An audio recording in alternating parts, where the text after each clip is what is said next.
Imagine for a moment you're standing at the threshold of a vast and ancient temple, not one built by hands, but shaped by stillness, carved by consciousness, and entered only when the mind becomes quiet. There are no banners waving here, no loud proclamations of truth, only silence that seems to breathe. And in that silence, something recognizes you. Not your name, not your role, not your story. You. As Max Heindel once taught, the silence is not an absence, but a presence, not a void, but the very space where truth unveils itself. And if you truly listen, not with ears but with attention, you begin to notice a change in the air. It's as if the world softens, and what's left is only what matters. So before we journey inward, I invite you to like and subscribe, but only if it truly resonates with your soul. You've arrived here not by accident. Somewhere, something in you is ready. You've tired of surface answers and noisy declarations. You've grown suspicious of quick fixes and phrases that glitter but carry no weight. You're here now because you've felt, in some quiet way, that there must be more, not out there, but in here. And you are absolutely right. This first step is not about doing. It's about recognizing. Recognizing that the most powerful part of you, the place where healing, clarity, and direction arise, has never been external. The center you've been looking for isn't behind a guru's words or in the next book. It's underneath your own thought stream, waiting patiently beneath the debris of daily noise.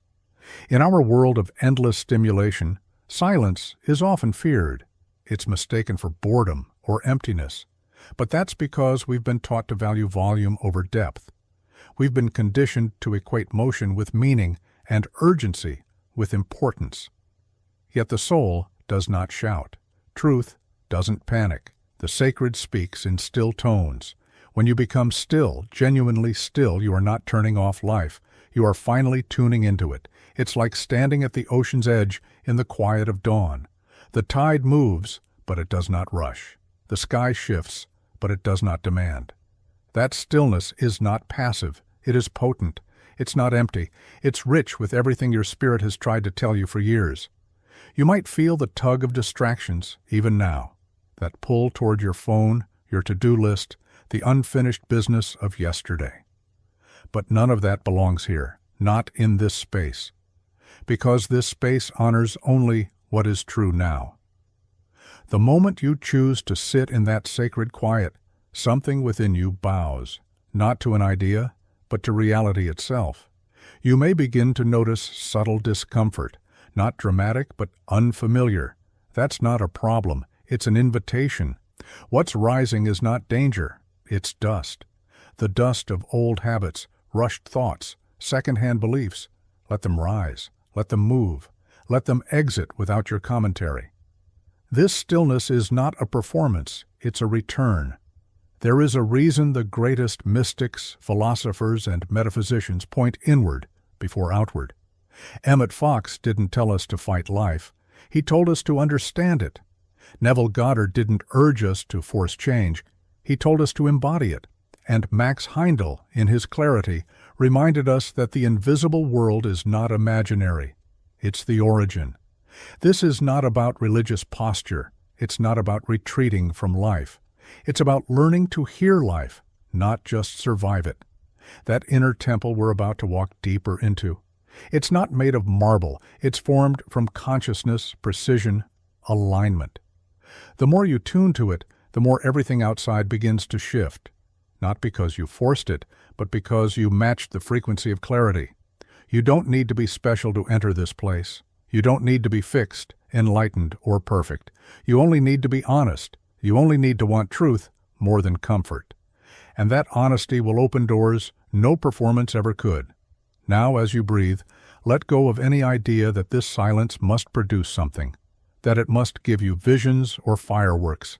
The deepest truths often arrive like a whisper you almost missed. They feel like remembering, not discovering. As if they were always there. You just finally became quiet enough to hear them. You are not here to escape the world.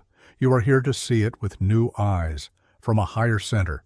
You're not here to become someone new. You are here to shed what you never truly were. And that process begins, not with striving, but with stillness. Let that stillness expand now. Let it flow behind your thoughts, beneath your heartbeat, around your breath. Don't label it. Don't judge how well you're doing it. Simply allow. And in that allowing, you'll feel something ancient and pure begin to rise, not in words, but in knowing. That knowing is the compass.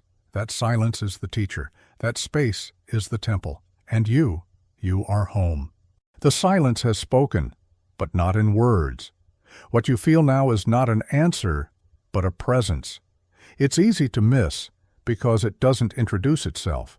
It doesn't clamor for your attention or flash across your awareness like a neon sign. It's subtle, subsurface, but it's there, always has been. And if you stay long enough in this quiet, something inside you begins to remember how to listen, not with your ears, not even with your mind, but with your being. This is where you begin to understand what Max Heindel hinted at, time and again, that the visible is shaped by the invisible, and the invisible is governed by law, not luck. That law lives in vibration, in intention, and ultimately in silence. But silence is not void. It holds language, not the kind you speak, but the kind you sense. You're learning now how to listen beneath words. There is a language spoken in the stillness. You've known it before, in the way a sunset says, stay, in the way a child's eyes say, see me, in the way your gut tells you, not this, before your mind catches up. That's not poeticism, that's intelligence. And it doesn't originate in books, mantras, or opinions. It begins in pure awareness, before thought, beneath thought. Every word you've ever spoken rode on the back of silence. Every insight you've ever had bloomed in the gap between distractions.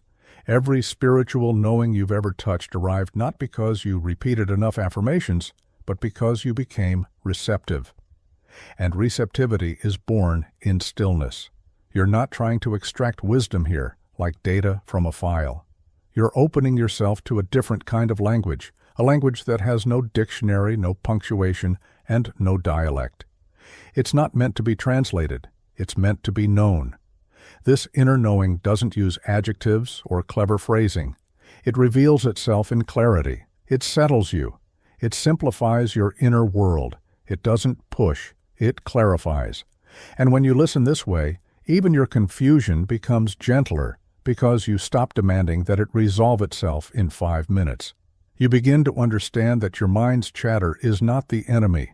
It's just been over-amplified. It got too used to being in charge. But now, in the silence, it quiets, not because you forced it, but because it starts to feel safe enough to rest. Have you noticed how some of your loudest thoughts sound like echoes of voices that aren't even yours? Old teachers, family patterns, social scripts. They talk like you, but they are not you. Silence helps you tell the difference. Silence strips the borrowed voices from your core message. That's what you're here to reclaim, your own voice beneath the noise. And that voice doesn't come from performance or perfection. It arises in proportion to your willingness to listen without needing to control, to sit with not knowing long enough for true knowing to emerge. We're not here to become mystical. We're here to become clear. And clarity is a spiritual force. There's a subtle intelligence running through everything you do, not just in prayer or meditation, but in the way you hold a coffee cup, speak to a friend, or choose your next thought. This intelligence isn't separate from you. It is you, the part of you that remains when you stop trying to be what you think you should be. And that intelligence? It speaks in sensation, in instinct, in rhythm, in presence, and, most of all, in silence. When Max Heindel wrote of the esoteric temple, he didn't describe a building. He described an inward awareness, refined through discipline and stillness, where the deeper dimensions of law become knowable, not as superstition, but as principle. This is that place. This is that moment, not later. Now, you are not entering silence to become less engaged with life. You're entering it to become more aligned with what matters. You're not stepping back from reality. You're stepping beneath its surface, where the blueprint lives. The language beneath words isn't something you master. It's something you remember. And the more you dwell in it, the more fluent you become in truth, not opinion, not emotion, but essence. Soon, you'll notice the shift. You'll say less, but what you say will carry weight.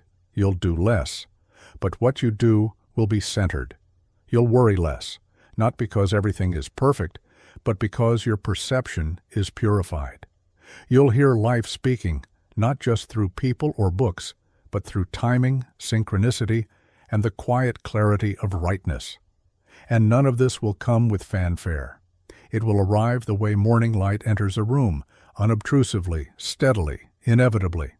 So keep listening now, not for something specific.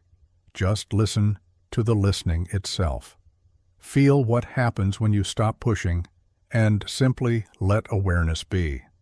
That is where transformation begins, not in what you do next, but in what you're willing to allow now. The language is already speaking. It never stopped. You were just too full to hear it. Now, emptied of urgency, you are beginning to understand what most never learn. The most important truths don't need to be shouted. They only need space. You've now stepped far enough into the silence to feel its atmosphere, not just as an idea, but as an inner condition. Yet, just beyond this new awareness, your mind will try to reassert itself. It's not malicious, it's just conditioned. It wants to help. It wants to analyze. It wants to understand, not with stillness, but with noise. And this is where the next lesson begins. Learning to listen through the noise, not by fighting it, but by seeing it for what it is. Noise doesn't only come from the outside world. In fact, the most persistent noise is internal, mental static. The endless scroll of rehearsals, reviews, regrets, anticipations. It spins so fast, so constantly, that it feels like it's you. But it isn't. It's your training. It's the nervous system reacting to a lifetime of needing to stay ready, to solve everything before anything even happens. But when you sit still long enough, you begin to see something profound. The noise doesn't belong to you. It's just passing through.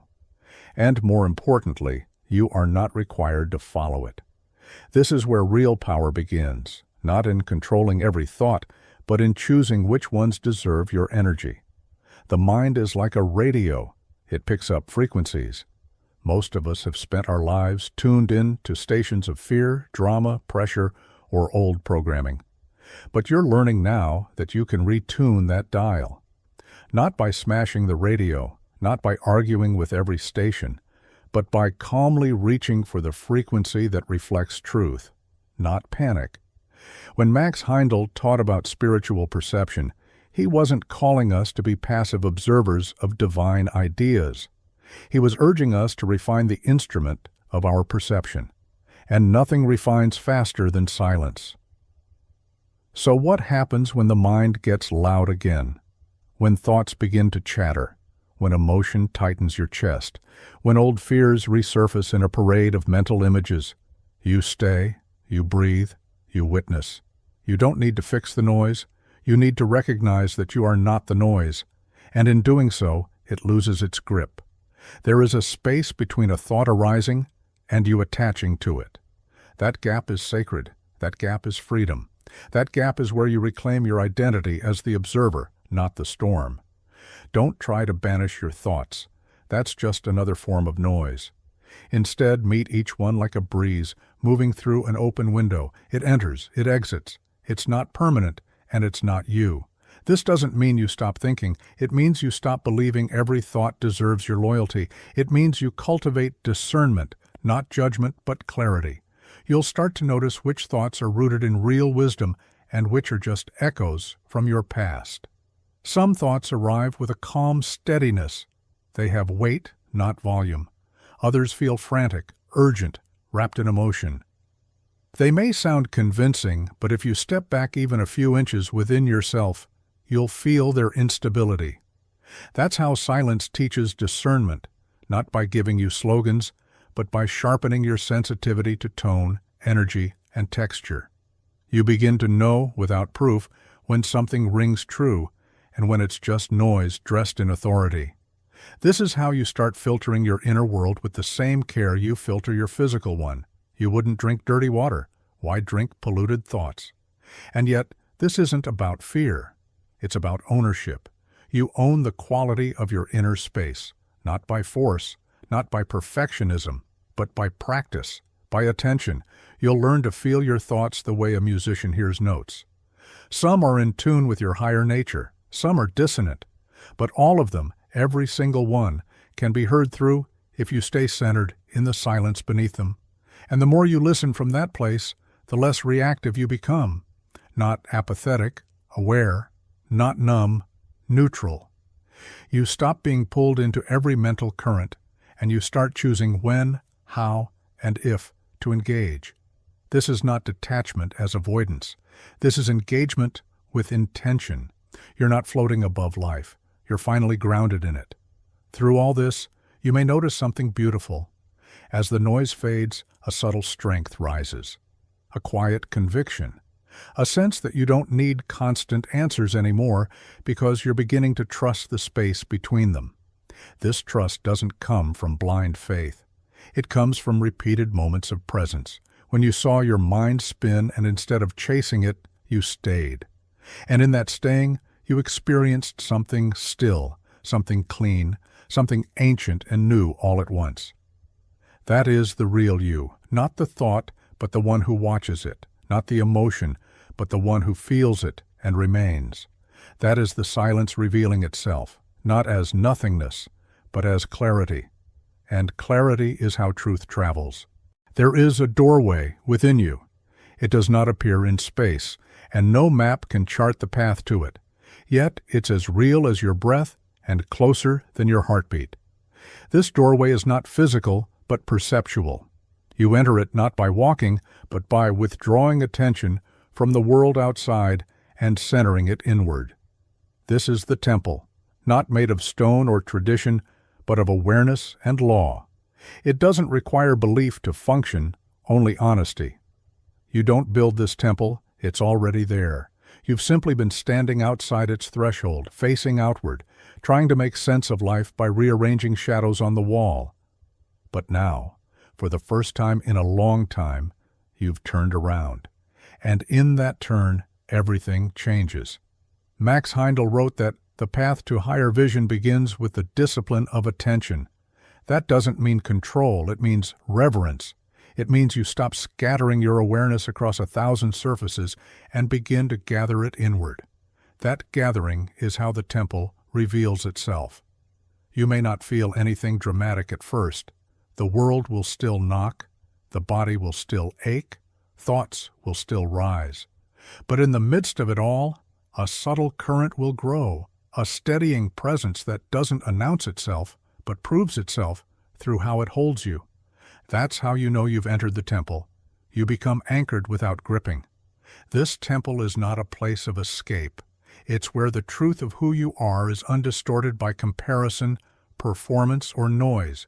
In it, you are not your resume, you are not your trauma, you are not your social mask. You are simply awake. And it is from this awakened state that transformation begins. In the temple, nothing artificial survives. Not the roles you play, not the narratives you cling to. Only what is real remains. That can feel like loss at first, but it is actually freedom. Because once you see clearly, you no longer have to pretend, compete, or grasp. You are home. This is not metaphor. It is a metaphysical fact. Consciousness has structure. And that structure can be inhabited. The temple is not imaginary. It is the interior alignment of thought, emotion, and will with universal principle. You enter it through sincerity. You stay in it through willingness. And you expand it through discipline, not punishment, but precision. The kind of precision that says, my attention is sacred, and I will no longer lend it to chaos. Inside the temple, you'll begin to notice that truth doesn't argue. It doesn't convince. It simply is. And when you stand in its presence, Even the most complicated problems begin to untangle, not because you figured them out, but because you're finally seeing them from a higher floor. From the ground, a maze looks endless. From above, it's just a pattern. That's what the temple gives you, elevation without escape. But don't expect instant bliss. Sometimes walking into the temple means meeting the dust that's settled in your spirit, the resentment you've carried, the fear you've ignored, the grief you've numbed. These things aren't enemies, they're signals. They've been waiting to be witnessed without judgment. Because here's the truth, silence doesn't erase pain. It reveals the precise layer where healing begins, and in the temple, nothing is rushed. There's no clock on your process. There's only presence, and presence is the most healing force in existence. As you remain in this space, still, aware, open, you begin to see not only yourself differently, but the world. You recognize how much of what you've called reality was shaped by reaction. How many of your decisions came from unconscious momentum. And now, finally, you have the clarity to choose instead of react. This choice is sacred, and it's not loud. It's not some cinematic turning point. It's the quiet shift when you decide to align with what is true, even if it costs your old identity. That's the kind of choice made in the temple. No drama, no performance. Just truth meeting willingness. And when you walk out of this space and back into your daily life, you carry the temple with you. Not as an image, but as a frequency, a way of seeing, responding, and creating that's rooted in the clarity you touched here. So don't rush, don't grasp, just remain. Let the temple reshape you not with slogans but with still recognition. And when the noise returns, as it will, you'll know where home is, not in retreat, but in presence, not in silence as absence, but as design. This is where the sacred lives now, not in ritual, but in attention, not in belief, but in clarity, not in doctrine, but in stillness that reveals. You've entered it, and it knows you. As you remain within this interior stillness, a new tension begins to rise, not dramatic, not theatrical, but unmistakably real.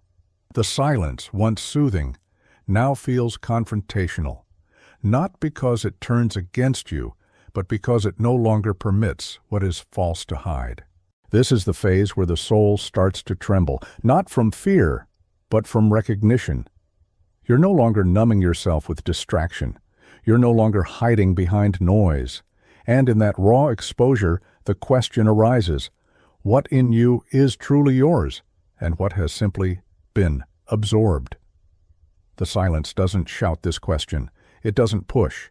It simply stands there, unwavering, like a mirror with no distortion. And in it, you begin to see yourself, really see, not the curated version, not the survivor, not the persona, but the raw essence that existed before the world taught you who to be. It is here, in this quiet confrontation, that you begin to distinguish illusion from inner truth. At first, this unraveling can feel like death, not of the body, but of identity. The you that was stitched together from other people's opinions begins to fray. The parts of you that survived through performance, approval, or fear start to lose their shape. And for a moment, or longer, you may feel empty. This is not failure. It is the shedding of what was never real. What dies in this moment is the mask, the borrowed beliefs, the emotional loops you confused for insight. You feel the silence stripping these things not violently, but inevitably. And in their absence, you begin to touch something else, a clarity that doesn't explain itself, yet leaves no doubt. Neville Goddard once wrote that to awaken is to die to the old self, not symbolically but actually, the self who was addicted to control, whose faith was conditional, who lived on the edge of panic masked as ambition. That self will beg to stay. It will protest with anxiety and memories and phantom needs, but if you stay steady, it will dissolve. And as it dissolves, you won't be left with nothing. You'll be left with what is true. What was there before you were shaped by fear? What remains when the performance ends? This is the break. the emotional sink, the sharp descent where you realize how much of your life was spent keeping a version of yourself alive that was never truly you. The grief may come in waves, grief not just for lost years, but for the innocence of believing that who you had become was necessary for survival. Let the grief come. It's honest. It's sacred. It means you're not numbing anymore. It means you care about what's real. But don't stop here. Because after the break, something rises. It's not made of willpower. It's not born of pride. It rises because you've made space. And what rises is a quieter self, a rooted self, a presence that doesn't need to declare itself, because it is itself. This presence doesn't speak in affirmations. It doesn't rush to rebuild. It simply occupies your inner space like it was always meant to. And the moment you feel it, everything changes. Not because life outside shifts, but because you're no longer negotiating with your own clarity. This inner truth doesn't need backup. It doesn't tremble in silence. It knows what it knows, and it waits for you to know it too. You might ask how to hold on to it. But the better question is, are you willing to stop abandoning it? Because this truth, your truth, has never left. You've left it.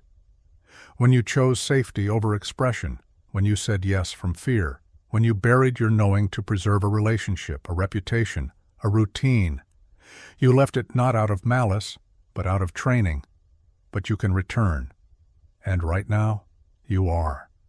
So feel what stirs inside you now, not the thoughts, but the knowing that watches them. That presence doesn't rush, it doesn't flatter, but it holds. And in that holding, you become something you thought you had to earn, whole. You begin to realize that nothing needs to be added to you. No more polishing, no more branding, no more proving. You're not here to become more. You're here to shed what was never truly yours. And in the space that remains, the real work begins, not to build a better image, but to live from what can't be shaken. So let this silence keep stripping. Let it reveal the difference between the borrowed and the born, between fear masquerading as insight and real inner truth that holds still no matter who disagrees.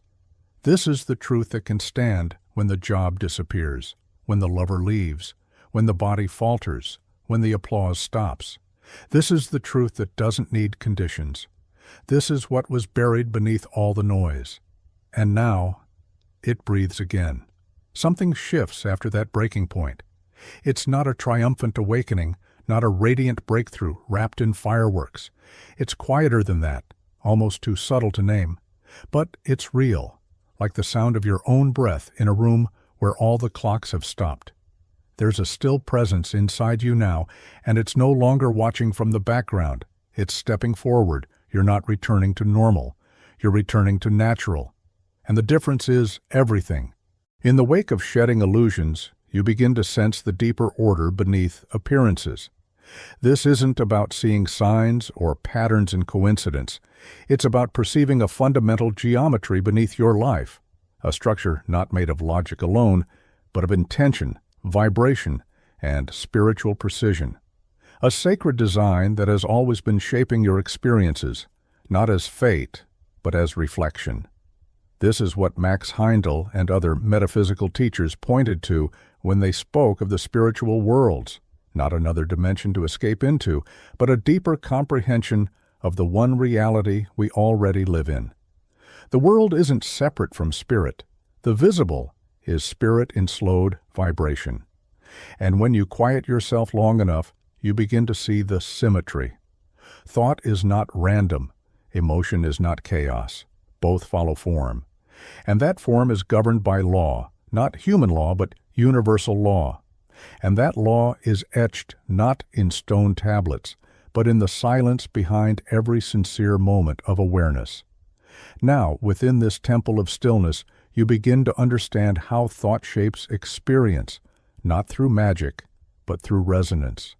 A single sincere thought, rooted in alignment and not in fear, holds more creative power than 1,000 anxious affirmations. You're not here to manifest in the pop spiritual sense. You're here to recognize the architecture of mind. And recognition is more powerful than manipulation. This sacred geometry isn't something you impose. It's something you align with. It doesn't answer to desperation. It responds to clarity. And clarity comes from stillness, not from the frantic mental search for solutions. Begin to observe now how your thoughts rise, not in isolation, but in sequence. Every mental image, every assumption, every expectation is a blueprint. Not for what will happen, but for how you will navigate what happens. The structure of your thinking becomes the scaffolding of your perception, and perception determines access. You start to see how fear narrows that structure, how worry collapses the space between what is and what's possible, how guilt turns open doorways into sealed walls. Not because life punishes you, but because your lens distorts the design. But when the silence becomes your teacher, you stop reacting to shadows. You stop filling in blanks with assumptions and begin living in direct contact with reality as it unfolds. Not fantasy, not delusion, but alignment. And alignment doesn't require control, it requires agreement. There is a pattern to truth. It may not look symmetrical to the eyes, but it feels right in the soul. It's the feeling of returning to your own rhythm, the feeling that nothing outside you needs to change before peace is possible. That stillness itself is enough. You don't have to understand the entire geometry to walk within it. You only need to stop resisting the pieces you don't yet see. This is how life begins to reweave itself, not because you solved everything, but because you stopped interrupting the deeper intelligence at work. You stopped fighting for your small plan and started cooperating with the larger one that has always been waiting for your permission. There will be times when the design feels invisible again, when confusion returns and nothing adds up. But now, instead of panicking, you pause. You remember the sacred symmetry you touched in stillness, and even when you don't see the pattern, you trust that it's there. That trust isn't passive, it's participatory. It moves you to think carefully, to speak clearly, to act deliberately, because you understand now that every input, mental or otherwise, enters the pattern. You're no longer flinging thought around like paint in a storm. You're drawing with lines that echo eternity. There is a divine geometry to love, to patience, to truth-telling. You can feel its shape even when you don't see its outcome. It's not mechanical, it's majestic, and it flows from within, not down from above. You begin to recognize that the soul doesn't think in words, it doesn't strategize, it simply knows what is aligned and what is not. And when you listen to it, life may not get easier, but it becomes simpler, because you're no longer negotiating your values with your fears. This is the precision of silence. It doesn't dull your life, it sharpens it, it trims the excess, it reveals the design. And in that design, you don't feel like a visitor in your own life anymore. You feel placed, positioned, aligned. Now that you've seen the sacred geometry beneath your thought, you begin to realize how much emotional noise has clouded that vision. Not just the loud emotions, rage, grief, despair, but the quieter ones too, anxious anticipation, subtle self-doubt, the constant low-level hum of tension that has followed you like a shadow for years. These feelings have never been enemies, but they've been mistaken for guidance. And in that confusion, they've distorted your ability to sense what's real. This is the moment the silence deepens, not into more quiet, but into more honesty. You stop trying to fix your emotions like broken parts. You stop using spiritual language to explain them away. You start to feel them fully, but from a different vantage point. You don't dive in blindly, you observe, you sit beside, you witness the storm without becoming the wind. And in doing so, you reach the core beneath the emotion, not the narrative, but the energy itself. This is where you begin to see that much of what you've carried was never yours to begin with. You've absorbed moods from environments, beliefs from the wounded, expectations from the fearful. And your body, loyal and faithful, stored it all, not to punish you, but because no one taught it how to let go. Until now. Max Heindel spoke of the emotional nature as the reflective surface through which spirit gazes back at itself. When that surface is disturbed, reflection becomes distorted. We act not from presence, but from residue. But when the water's still, the image becomes clear. This is the function of spiritual silence. It calms the surface so truth can be seen without interpretation. And the first truth it reveals is this: you are not your emotion. You feel deeply, yes. But feeling is not identity. It is weather, powerful, changing, necessary, but not defining. You do not need to fix yourself to feel stable. You only need to anchor beneath emotion. This is the gift of the silence you've cultivated. It does not remove pain. It removes confusion about pain. It helps you see that sadness is not always a wound. It can be a clearing. That anger is not always dysfunction. It can be a call to boundary. That grief is not always loss. It can be the recognition of value. When emotion is no longer your compass, it becomes your messenger. And you stop reacting. You start listening. You let it move through you, not overtake you. This is the sink, the moment where all the old emotional architecture begins to crumble, the justifications, the stories, the subconscious contracts you've made with suffering. You see it for what it is, a house you were never meant to live in, only pass through. And in that seeing, there's a moment that feels like death again, a hollowing out, a sensation of emptiness so deep you wonder if anything will ever fill it. But what follows is not despair, it's spaciousness.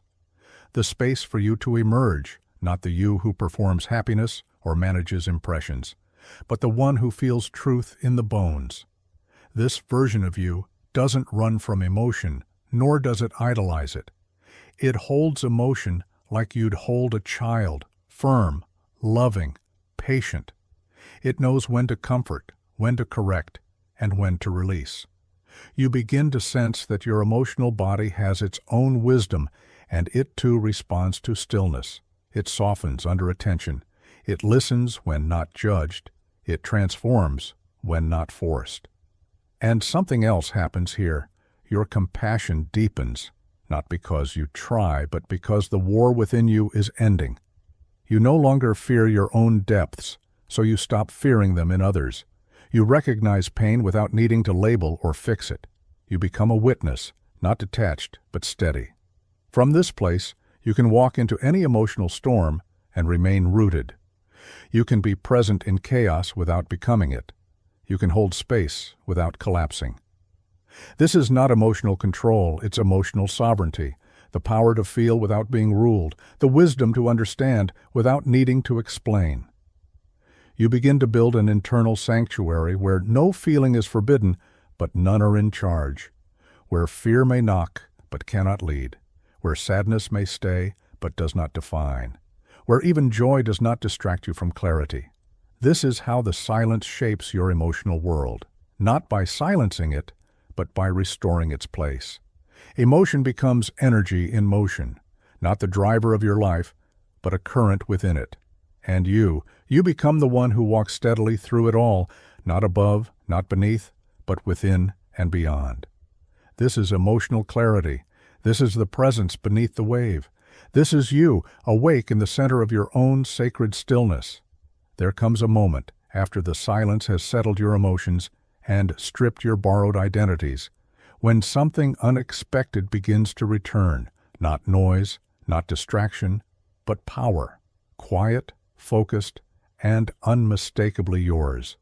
This is not the power of control, achievement, or projection. This is not the performance of being strong. It's the power of the inner witness, steadfast, rooted, aware.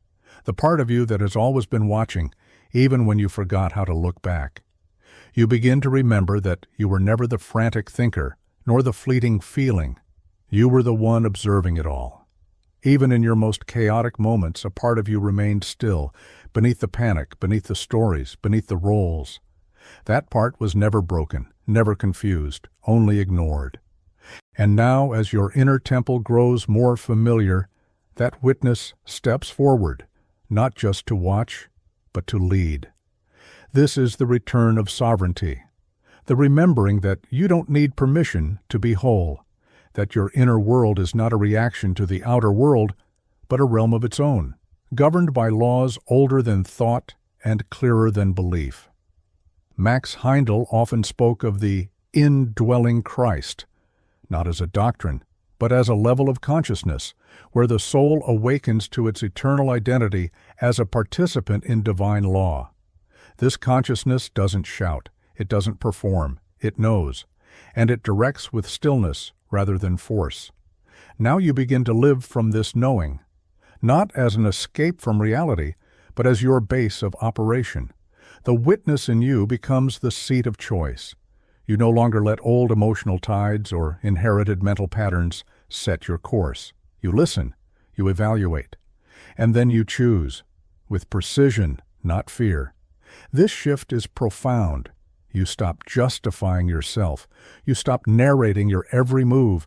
You stop shrinking to make others comfortable, because the witness does not need to explain. It simply is. And that presence, your presence, begins to infuse your entire being. You speak more slowly, not from caution, but from alignment. You act more deliberately, not from hesitation, but from clarity.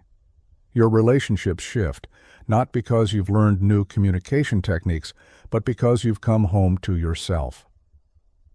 Others may not always understand the shift. Some may feel threatened by your steadiness. When you no longer mirror their chaos, it reveals their own disconnection. That's not your burden. You're not here to absorb others' projections. You're here to embody your own clarity so fully that others remember they can do the same. This embodiment is not stoicism. It's not indifference. It's intimacy with truth. The inner witness is not cold. It's compassionate. But its compassion comes from grounded seeing, not from emotional enmeshment. It can hold pain without losing itself. It can say no without guilt. It can say yes without over-explaining. From this place, you stop needing to be understood by everyone. You stop grasping for validation. You begin living not for applause, but for alignment. Your nervous system calms, not because life is quiet, but because you are. And the more you live from the witness, the more you notice. Peace is no longer a fragile state that crumbles under pressure. It becomes your natural response, your default rhythm. Even in the face of difficulty, a still point within you remains untouched. You draw strength from it, not to escape life, but to move through it cleanly. This is not detachment from reality. This is engagement from essence. You're not building a wall around your heart. You're building a foundation beneath your presence, one that does not rise and fall with opinion or outcome. The witness gives you space between trigger and response, between urge and action, between story and truth. And in that space, choice becomes possible again. You're no longer a passenger in your own life. You're at the helm, not micromanaging every wave, but steering from center. You may still falter. You may still forget. But now, you remember faster. You recover faster. You return home faster. Because the home is within. And the witness always leaves the light on. This is the moment where spiritual silence becomes leadership, not over others, but over yourself. You don't need a platform for this power. You don't need a stage or a spotlight. This isn't influence. It's inner authority. You walk differently now, not with arrogance, but with anchoring, not with explanation, but with embodiment. And the world around you begins to adjust, not because you demand it, but because frequency rearranges form. And you have reclaimed yours. By now the silence is no longer something you visit. It's something you are, not as a practice, but as a presence. You carry it into your thoughts, into your choices, into every conversation where you no longer seek to win, but to witness, to weigh, to speak only what is rooted.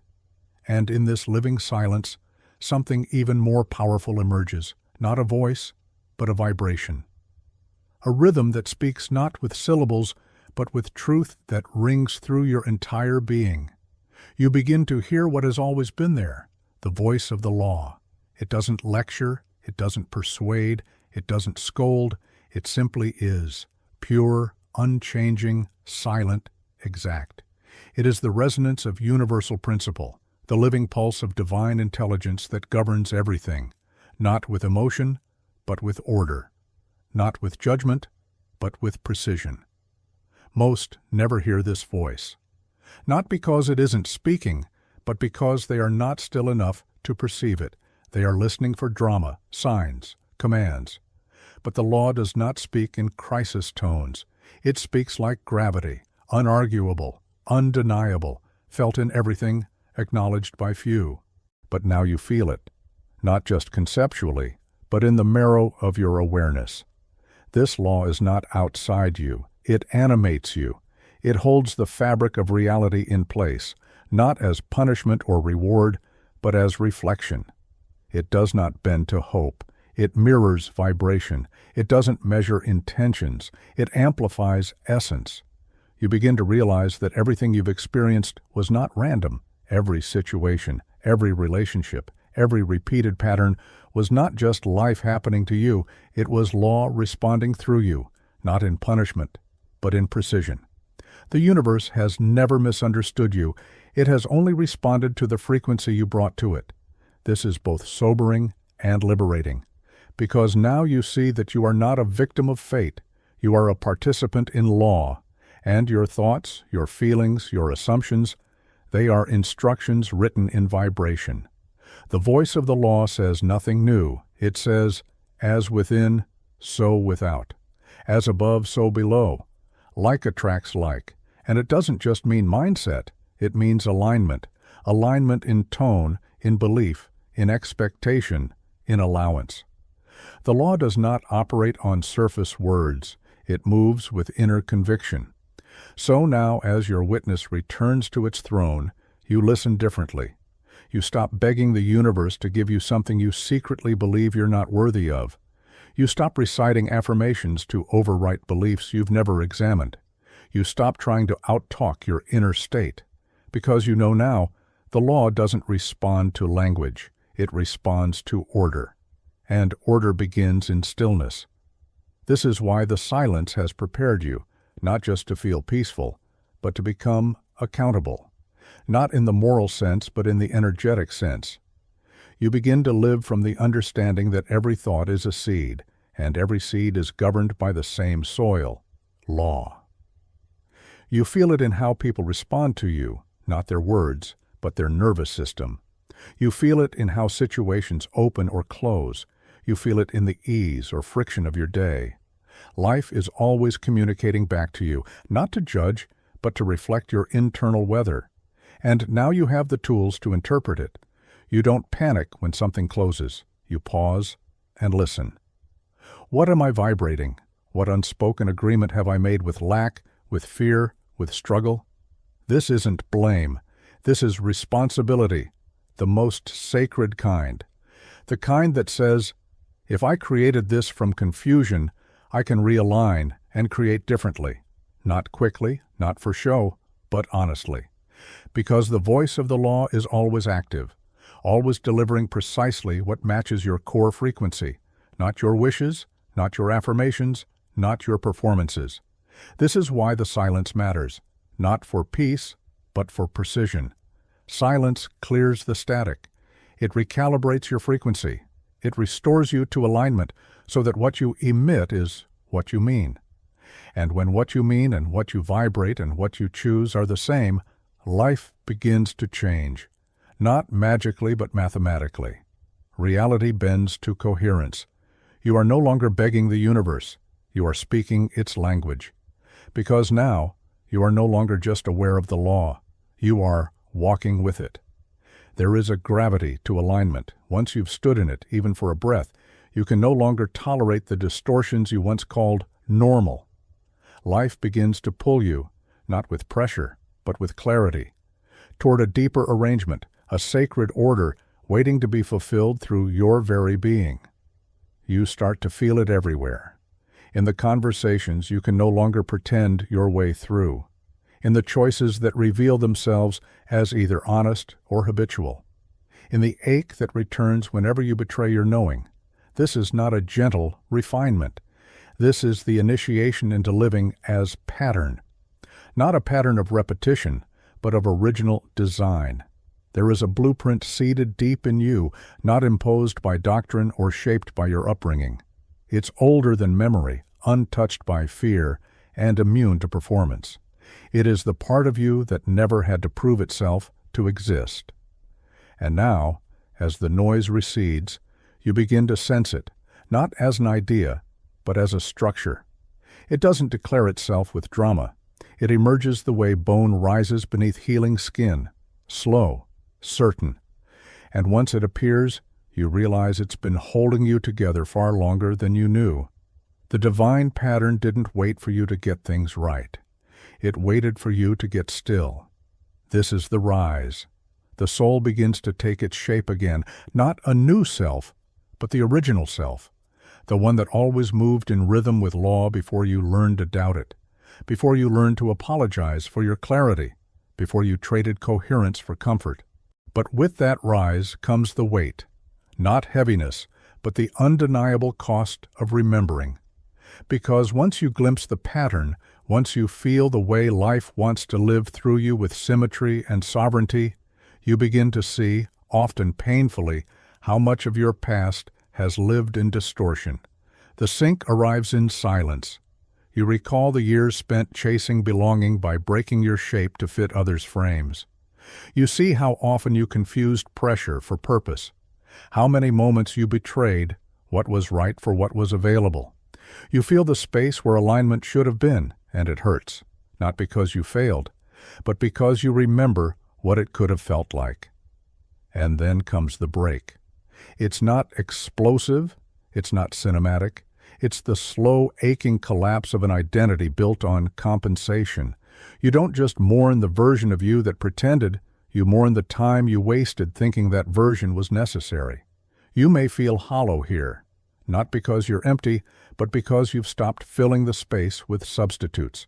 There's no more scaffolding, no more script, just the open space where truth is meant to live. And into that space, the pattern flows again. Not with noise, not with demand, but with rhythm. You start to sense decisions before you think them. Not guesses, but recognitions. You walk through life not as someone trying to make things happen, but as someone finally aligned with the happening. There is a difference. One comes with anxiety, the other with inevitability.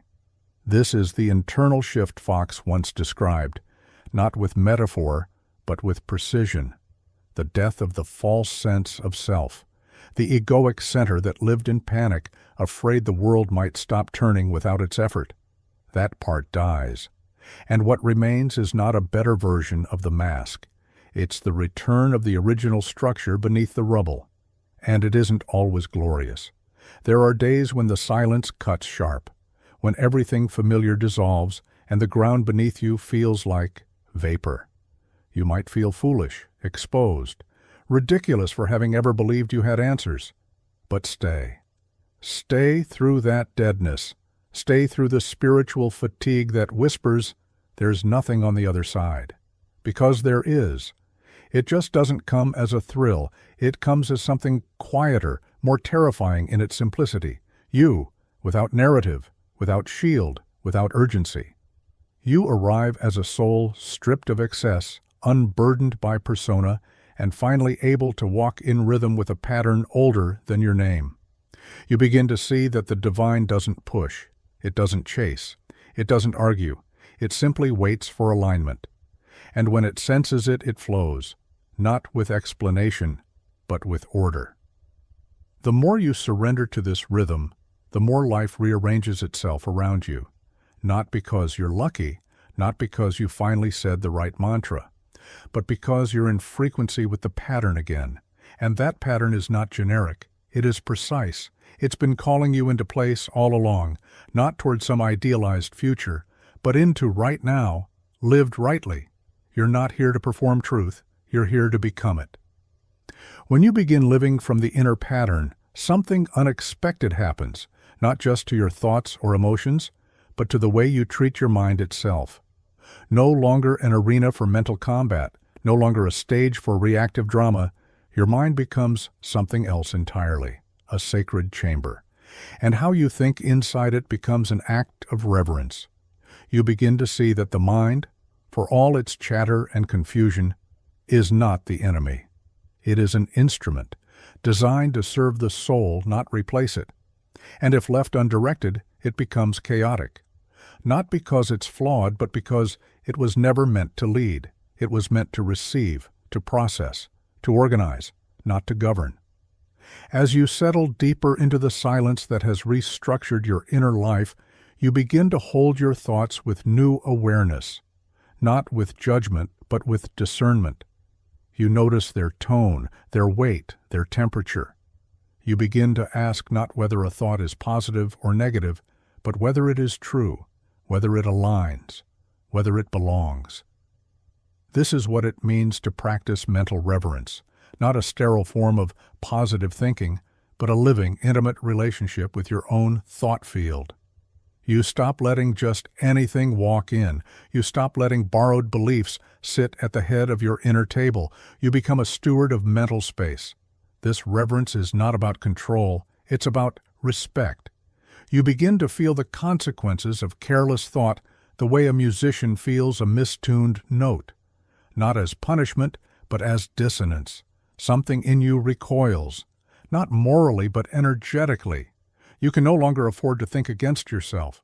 This is the rise, the moment when you reclaim authority over your own mental atmosphere, not by shouting affirmations over your pain, but by removing the permission you once gave to thoughts rooted in fear, doubt, or scarcity. You begin to understand that thought is not free. It costs attention, vibration, and ultimately, direction. And then comes the sink. You see, in a new and sobering light, how long you've allowed your mind to be a host for noise you didn't invite.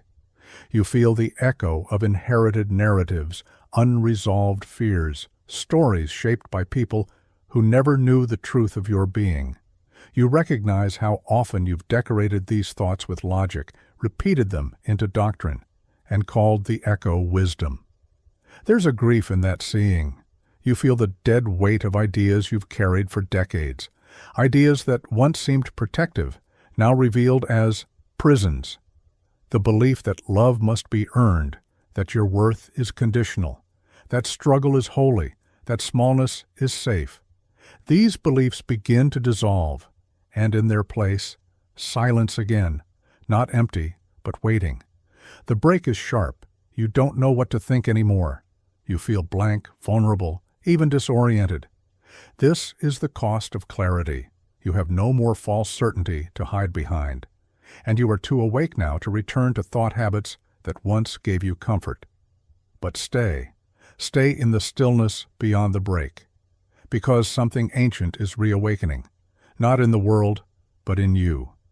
You begin to remember that your mind is not your origin point, it is a vessel, and what you place in it determines what flows from it. So you begin to treat your thoughts like sacred architecture. You choose them with care. You don't build from panic. You don't decorate with doubt. You become precise, not because you fear mistakes, but because you honor your own creation. Fox once wrote that right thinking is not a matter of using willpower, but of being in harmony with the infinite. You feel that now. It's not about forcing good thoughts. It's about removing what blocks alignment. When the clutter is gone, the true thoughts, the clean ones, arise naturally. They are not always sweet. They are not always comforting. But they are always clear. And clarity is how you know you're aligned. From this clarity, you begin to build, not a fantasy, but a frame. A structure through which the soul can express itself in thought, in language, in creation. The temple becomes mental, and every thought is either an offering or a disturbance. You no longer live in reaction, you live in design. This shift changes everything. You become slow to speak, not from caution, but from integrity. You become careful with what you absorb, because you know your mental field isn't a landfill, it's a sanctuary. And the more you treat it that way, the more peace becomes not a state you chase, but a default you protect. not through isolation, not through perfection, through reverence. This is the spiritual discipline that isn't glamorous. It doesn't make headlines. It won't feel like bliss. But it will anchor you in a world that profits from your confusion. It will make you a sanctuary in a culture of mental clutter. You don't need to think more. You need to think cleaner. Let the silence be the filter. Let reverence guide the thought. Let your mind become the temple it was always meant to be. Once the mind becomes a sacred vessel, what fills it matters more than ever. Not just any image, not any desire, not any projection can now enter your inner temple without consequence. The silence has sharpened you. You've begun to feel when something is misaligned the way a trained ear detects a discordant note. And this sensitivity brings you to a long-neglected truth. Imagination is not entertainment. It is a spiritual act. You begin to see that the images you hold aren't passive. They shape your field, your perception, your direction. They form an interior structure around which your life organizes itself, whether you're aware of it or not. This is where many falter, not because they lack power, but because they fill that power with what Goddard once called vain imaginings, scenes of escape, fantasies of compensation, dramas rehearsed in loops. But now you know better. Imagination is not escape, it is instruction. And the silence has prepared you to wield it not with fear or frenzy, but with focus. You don't visualize because you're desperate for change. You visualize because you've remembered that spirit requires a pattern to move through. The clearer the pattern, the cleaner the path. This is the rise. You feel your inner canvas clear of debris. You sense the power of choice again, not the superficial choice of what do I want, but the deeper inquiry. What image matches the divine pattern I now serve? You start to imagine not from longing, but from agreement with law. You hold images not to attract something external, but to express something eternal. And then, just as that clarity begins to feel almost euphoric, the sync appears, the recognition of how long you have misused this gift. You remember the scenes you repeated in your mind that were born of fear, anger, rejection.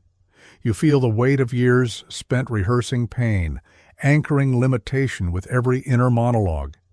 You see how much of your imagination has been hijacked by defense mechanisms, trauma loops, and subconscious contracts with struggle. The grief here isn't loud, it's bone deep. It feels like standing in the remains of a temple you were meant to build but never believed you had permission to. You see that your mind has never been neutral. It's been obedient. And it's been building exactly what you fed it, frame by frame, belief by belief. The break comes when you realize you can't unknow this. You can't go back to careless imagining. You can't treat inner imagery like fantasy anymore. You feel the burden of precision, the responsibility of vision. And for a moment, it's crushing. It's not that you've lost your dreams. It's that you finally understand their power, and the fear of misusing that power sinks in. But stay. Stay through that hollowness, through the dead quiet where your former fantasies collapse into dust. Because on the other side of it lies something far more potent, the capacity to imagine truthfully. Not idealistically, not reactively, but sacramentally. This new imagination doesn't inflate the ego. It reflects divine order. It doesn't chase sensation. It reveals structure. You start to see that a single image, truly aligned, can remake your life from the inside out, not through luck, but through law. Not because you forced it, but because you became available to it. This is where imagination becomes consecrated. You no longer use it to grasp or impress. You use it to harmonize. You begin to hold inner pictures, not because you're trying to make something happen, but because you're finally willing to live in rhythm with what's already real in essence. You walk through your day holding that image like a priest carries flame, quietly, carefully, without announcement. You don't share it for applause. You don't test it for proof. You let it shape your tone, your breath, your small choices. And slowly, the outer begins to shift. Not because you pushed, but because you finally stopped pushing against what's true. This is not manifestation in the shallow sense. This is mental priesthood. You don't fantasize. You serve form. You don't daydream. You generate clarity. You begin to feel the image itself instructing you, telling you where to go, what to release, how to behave when fear knocks again. This is the silent directive, not spoken, but sensed. And because it came from alignment, it doesn't have to scream. So now, the inner silence has not just made room for peace. It has prepared a space for pattern to land. And you, the one who once begged life to change, now sit quietly, shaping your inner altar with intention, knowing that the law is watching, not to judge, but to move, and it always moves in the direction of the clearest image you carry. There's a moment when vision meets reality, and you're called to act, not in a rush, not as proof, but as response. Everything you've seen in silence, everything you've clarified in stillness, now calls to be lived. This is where most turn back, where the comfort of internal knowing feels safer than the vulnerability of external embodiment. But this silence wasn't meant to be hoarded. It was meant to move. This is the rise. You feel the pull toward right action, not driven by fear, not pushed by urgency, but guided by alignment. You begin to notice the subtle directives, the clear, quiet impulses that arise not from panic or pressure, but from precision. They don't come with explanations. They don't beg to be followed. But when you ignore them, something in you trembles, because the cost of inaction becomes heavier than the fear of failure. You've known this voice before, the still, small impulse to leave a room, to speak up, to say no, to start something sacred even when no one's watching. You've dismissed it before, diluted it with logic, delayed it with doubt. But now you're different. The silence has made you honest. You can no longer pretend that clarity isn't speaking. And yet, the sync comes swiftly. Because even as you move in alignment, the world does not always applaud. You take the action, and nothing changes. You follow the instruction, and discomfort still follows. The mind begins to question. If this was truly inspired, shouldn't it be easier? Shouldn't it feel better? Shouldn't the path reward me immediately? You begin to feel the ache of obedience with no outcome, the strange hollowness of walking in truth while nothing around you reflects it yet. This is the inner crucifixion Fox wrote of, the death of result-based faith, the slow dying of the ego that only obeys when it's rewarded. You stand in the void between instruction and evidence, and it feels like betrayal. But it isn't. It's purification. Here is the break. When the silence you trusted offers no feedback and the world remains unchanged, you meet the rawest edge of spiritual maturity. Will you act from truth when there is no applause, no confirmation, no safety net? Will you stay steady when it feels like nothing is happening? Will you continue to walk in clarity when it seems like the silence no longer speaks? This is where most abandon the path. But if you stay, if you remain in that sacred stillness, even as the ego dies its last dramatic death, something begins to shift, not outside, but within. You begin to feel a sturdiness in your breath, a gravity in your being. You are no longer performing alignment. You are inhabiting it. This is when the action becomes sacred, because it is no longer transactional. You don't act to get, you act because it is what is real. You move because movement is what truth asks of you now, regardless of outcome. And slowly, so slowly it almost escapes your notice, the outer begins to bend. People shift, patterns open, delays resolve. Not because you forced them, but because you stopped resisting the instruction. And even when the external doesn't catch up, you remain unshaken. Because you've touched the center that moves from law, not emotion. You act now with less drama, fewer explanations. Your life becomes quieter, but deeper. You begin to carry a different kind of presence, one that no longer needs validation to move. This is not the performance of being spiritual. This is the precision of being obedient to inner law. You live differently now. You listen not for what's loud, but for what's true. And you act, not when it feels good, not when it's safe, but when it aligns. This is how the silence trains you, not to escape life, but to meet it from the center, not to avoid struggle, but to move through it without abandoning yourself. You begin to realize that action from alignment isn't louder, it's cleaner. It leaves no residue. It doesn't scramble for affirmation. It doesn't need to be seen. It moves in rhythm with what is sacred, not what is sensational. And this rhythm, once established, becomes your discipline. Not every action is spectacular. Some are so small they'd be invisible to anyone else. A breath before a reply, a pause before a yes, a single sentence withheld because it would be misaligned, even if it were true. This is mastery, not in performance but in pulse, not in volume but in vibration. And it came not from doing more, but from listening deeper.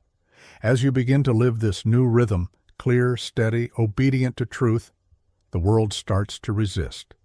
Not always aggressively, sometimes subtly, insidiously. The conversation that turns sharp, the opportunity that vanishes after you said no, the look from someone close to you when they sense, perhaps unconsciously, that you are no longer bending to the same gravity. This is the rise that feels like contradiction. You are more centered than ever, and yet the world around you grows louder. The silence within you strengthens, but the noise outside seems to multiply. You hold to what is true, but suddenly feel more alone than when you were confused. And this, more than anything, reveals the next threshold. Can you hold the flame in chaos? You are not being tested, you are being tempered. The clarity you found in silence was not meant to be kept behind closed eyes. It was meant to walk the marketplace. It was meant to move through noise, through traffic, through interruptions and disappointments and distractions. The temple was never a retreat, it was a preparation. But the sink comes quickly, the kind of drop that feels existential, not just emotional. You watch as old relationships strain beneath the weight of your new presence. Conversations that once flowed now feel artificial. Roles you used to inhabit so easily now feel suffocating. The systems you lived inside don't quite fit anymore, and the effort to pretend drains you faster than you imagined. This is the deadness Goddard spoke of, not apathy, but the in-between, where the old self is too conscious to return to, but the new self hasn't fully rooted, where clarity has dismantled your illusions, but the rewards of truth have not yet arrived, where even spiritual language feels stale and silence feels less like peace and more like exile. You are not being punished. You are being emptied. The break arrives when you stop looking for confirmation. You release the fantasy that truth will always feel good, that clarity will always bring ease, that alignment will always be recognized by those around you. You stop waiting for the world to mirror your inner change. And in that release, something hard and holy opens in you, the decision to walk anyway. You walk with the flame still burning, even when no one sees it. You carry the temple with you through the noise, not untouched by it, but unconsumed. The flame flickers. Doubt whispers, but you don't give your agreement to the chaos. You give it to the rhythm, to the pattern, to the silence that taught you how to stand. This is not spiritual performance. This is inner fortitude. This is the capacity to be still while moving, to be clear while misunderstood, to be kind without collapsing. You begin to understand that power isn't noise, it's consistency. And in this consistency, something soft returns. The silence doesn't leave you when things get loud. It sharpens, it holds, it hums just beneath the surface, reminding you that the temple was never a place, it was a posture, a way of standing, even in fire. You begin to find your breath in moments that once triggered you. You speak with precision when you would have flooded with words. You listen beyond the surface. You move with restraint, not because you're hesitant, but because you've stopped letting urgency decide for you. And then, Slowly, the world begins to bend. Not all at once, not dramatically, but with small alignments. A conversation softens, an answer appears, a path opens where resistance once lived. Not because you forced it, but because you remained aligned while things were uncertain. That is the work. Not to be untouched by the world, but to bring your inner order through it without losing yourself. This is what the silence prepared you for. Not peace without conflict, but presence without collapse. By now, silence is no longer a destination. It is a condition of being, not the absence of sound, but the presence of clarity. You carry it in your step, your gaze, your breath. You no longer enter and exit it like a ritual. It breathes with you. It answers without words. It holds you in moments where language cannot reach. And this is the rise, the state of unshakable knowing. Not knowing in the sense of facts or figures, but the kind that does not move when outcomes do. It's a steady recognition, a place where reality feels less like a problem to solve and more like a wave you've already synchronized with. Not because it's easy, but because you are not resisting anymore. This knowing does not come from confidence. It doesn't need to. It emerges from the silence that has stripped away all that is false. It's not bravado. It's not prediction. It's not even belief. It's resonance. You feel when something fits. You feel when something is clean. You know what is yours, not by attachment, but by recognition. You don't argue with life anymore. You don't scramble to secure it. You move with what aligns, and you let go of what doesn't, even when it hurts. That's not detachment. It's reverence. The understanding that what is real cannot be lost, and what cannot stay was never part of the pattern. But the sink still comes, because just as you begin to feel stable, something unexpected happens. A grief, a hollowness, a strange aching quiet that feels like floating too far from shore. It's not confusion. It's the space left behind now that all the pretending is gone. The self you outgrew doesn't speak anymore. But the new self hasn't yet filled the silence. You look around and realize the external world hasn't caught up with your internal change. The friends still think you're distant. The results haven't accelerated. The habits still tug. You have no desire to go back, but the way forward feels slow and, at times, brutally lonely. This is the dead space that both Fox and Goddard wrote of, when the spirit is clear, but the form has not yet materialized. When all your inner chords are tuned, and yet the orchestra hasn't begun. It feels like failure. It feels like doubt was right. But it's not. It's transition. It's the final unhooking from a life lived by reaction, so that the life of pattern and presence can truly begin. The break here isn't one moment. It's slow, widening, like the gap between breath and voice. You find yourself stripped of all substitutes, no self-image left to defend, no story to hide in, just stillness. And in that stillness you wonder, who am I without the noise? And the answer does not come in words. It comes in how you stand, in how you breathe when no one is watching, in how you choose when no one will see. That is the new identity, not manufactured, but revealed, not declared, but demonstrated, in silence, in simplicity, in devotion to truth when everything is quiet. This is not about becoming someone. It's about no longer being who you never were, the one who panicked, the one who performed, the one who chased. That self has no voice here.